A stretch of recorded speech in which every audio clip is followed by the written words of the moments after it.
ఈరోజు మనంతా ప్రభు దగ్గరికి వచ్చాం కదా. ఈ రోజు ప్రభు దగ్గరికి వచ్చినటువంటి నీలో నాలో కూడా ఉండవలసింది ఏంటో తెలుసా? తగ్గింపు ఉండాలి, విధేయత ఉండాలి, వినయం ఉండాలి. ఇదేనండి మారు మనసు అని అంటే.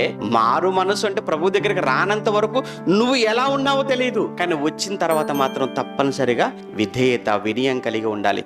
దేవుడి దగ్గర డిమాండ్ అనేది పనికిరాదు.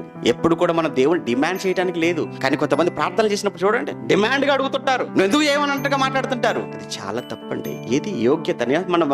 మనం ఏంటి అసలు? మనం దేవుణ్ణి తండ్రి అని పిలిచేటువంటి యోగ్యత మనకుందా? లేదు కదా. అదే ఆ కొడుకు మాట్లాడుతున్నమాట. అంటే కొడుకులో ఆ మారు మనసు, ఆ పశ్చాత్తాపం చూడండి.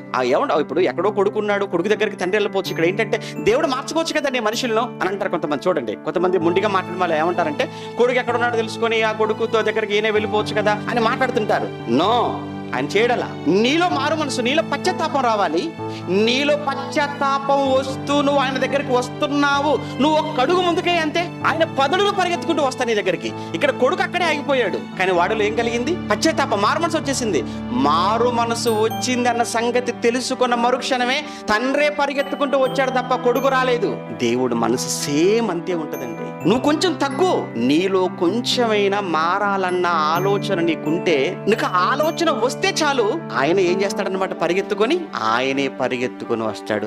నువ్వు పరిగెత్తుకొని రావాల్సిన పని లేదు. నువ్వు ఉన్న చోటనే ఉంటూ కొద్దిగా నువ్వు చేసినటువంటి తప్పిదాలను, పాపాలను బట్టి, అయ్యో నేను తప్పు చేశానే, నేను దేవునికి విరోధముగా, అయ్యో నేను పాపం చేశానే, బైబిల్కు విరోధంగా మాట్లాడానే, బైబిల్కు విరోధంగా ప్రవర్తించానే, అయ్యో నా జీవితం ఏంటి ఎలా అయిపోయిందని నువ్వు నిజంగా నీ మనసులో నువ్వు కుమిలిపోతే, ఆ క్షణాన్న దేవుడు ఆయన పరిగెత్తుకుని వచ్చి తన కౌగిట్లోకి తీసుకునేంత గొప్ప మనసు అండి అయింది.